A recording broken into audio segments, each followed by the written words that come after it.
From the series that gave us the most iconic villains in cinematic history comes a story that is more shocking than fiction.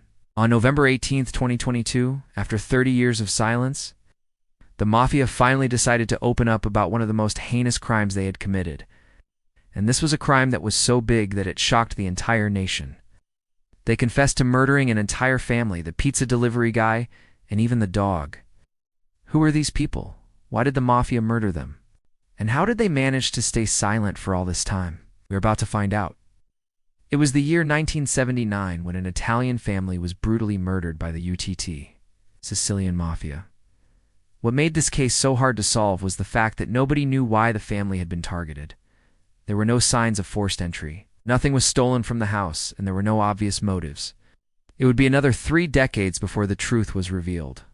The story starts with a man named Giovanni Falcone, who was a respected magistrate known for taking on the Sicilian Mafia. He had gained many enemies in the process. One day he was driving home from his office when 2 bombs planted by the Mafia exploded under his car, killing him instantly. This wasn't just a random attack. It was carefully planned by the Mafia to send a message to anyone who dared go against them. Giovanni's death was a turning point in the fight against the Mafia. It showed that even the most powerful anti-Mafia prosecutors were not safe. Giovanni's wife, Francesca Morvillo, was also a magistrate. She shared her husband's passion for justice and was determined to carry on his legacy. But she would have to be strong not only for herself, but also for their 3 young daughters. The couple's eldest daughter, Maria, was only 11 at the time of the bombing, while their youngest, Agnes, was only 7 months old. You can imagine the kind of trauma they endured by witnessing such a brutal murder. But it wasn't just the shock of the attack that devastated the family. It was also the sense of betrayal. The Falcone family had always felt safe in their hometown of Palermo. They had never had any problems with the Mafia before. In fact, they had always tried to stay out of the way. So why did the Mafia suddenly turn on them? In the aftermath of Giovanni's death, the Falcone family received an outpouring of support from around the country. People mourned the loss of a great man and his family. But as the weeks went by, the support began to dwindle. The media moved on to other stories, and life in Palermo returned to normal. But for the Falcone family, things would never be the same again. They received anonymous phone calls threatening them. They were followed, and their tires were slashed. They couldn't even walk down the street without being harassed by strangers. Eventually, Francesca and her daughters were forced to leave Palermo and move in with relatives in another city. They were constantly on edge, wondering when the next attack would come. Then in 1993, the Mafia struck again. On May, Francesca, her mother, 2 sisters and a friend were having lunch at a restaurant in a small town near Naples when a bomb exploded, killing them all instantly. Once again, the Mafia had taken their revenge. But why? For over 30 years, the Mafia had kept secret the real reason they had murdered the Falcone family. But in November 2022, one of their members finally broke down and spilled the beans. It turns out the Mafia had actually killed the entire family because of a pizza delivery guy. Here's what happened. When Giovanni Falcone started investigating the Mafia, he made a lot of enemies. One of them was a low-level mobster named Santino De Matteo. In 1984, Falcone arrested Matteo and several other mobsters for a drug-related crime. They were all sentenced to several years in prison, but Matteo was furious and he wanted revenge. While Matteo was in prison, he befriended another inmate named Tito Rina. Rina was a hitman who had killed dozens of people for the Mafia. When Matteo told Rina about his plan to kill Falcone and his family, Rina was in. The 2 men hatched a plot to bomb Falcone's car using plastic explosives. Matteo would provide the explosives, and Rina would plant the bomb. Once Falcone was dead, Rina would flee to Brazil and live the rest of his life as a fugitive. Matteo was released from prison in 1990, but he was soon arrested again. He was convicted of another drug-related crime and sentenced to 12 years in prison, but Matteo didn't care. He had already gotten his revenge on Falcone. But here's where things get really crazy. After Matteo was arrested again, Falcone's enemies thought that he was finally safe.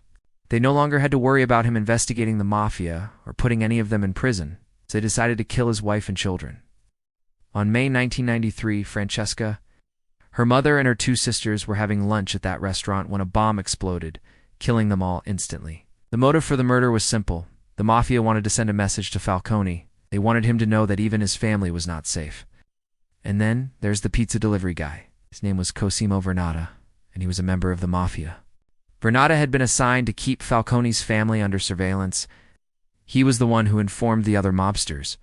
When Francesca and her family were having lunch at the restaurant, he also helped Rina escape to Brazil after the bombing. So why did the Mafia confess after all this time? Well, it turns out Vernata was eventually caught and brought to justice. He was convicted of his crimes and sentenced to 26 years in prison. But as he sat in his cell, he started to regret his decision to join the Mafia.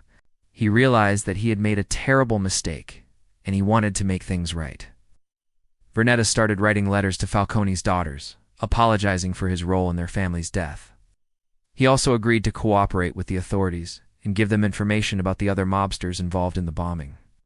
Eventually, he confessed everything to a judge in Palermo. He revealed the names of the mobsters who had planned the attack, as well as the motive behind it. This was a major breakthrough in the investigation. For over 30 years, the Falcone family had no idea who had killed their father and sister. Now they finally had the answers they were looking for. But why did the Mafia let this secret out after all this time? Well, it turns out that the organization has been weakened in recent years. Many of its top leaders have been arrested or killed. This has made it easier for lower-level members like Vernata to come forward and spill the beans. The authorities have been able to use Vernata's confession to bring several other mobsters to justice. And there are still more arrests to come. As for Falcone's daughters, they are now in their 30s and have families of their own. They learned about their father's work from a very young age, and they understand the sacrifices he made to protect his family and his country. They also know that their father's death was not in vain. It has led to the arrest of hundreds of mobsters and the seizure of their illegal fortune. In a strange twist of fate, the pizza delivery guy who helped plant the bomb that killed Falcone's family is now behind bars. It's confessing everything. If there's anything we've learned from this story, it's that the Mafia is a dangerous and ruthless organization. But it's also a reminder that even the most powerful people are not immune to its reach. Giovanni Falcone was a hero who gave his life to protect his family and his country. His death was a tragedy, but his legacy lives on through his daughters and the countless people whose lives he has touched. As for the pizza delivery guy, let this be a lesson to him and all those who would follow in his footsteps. In the end, you can run, but you can't hide.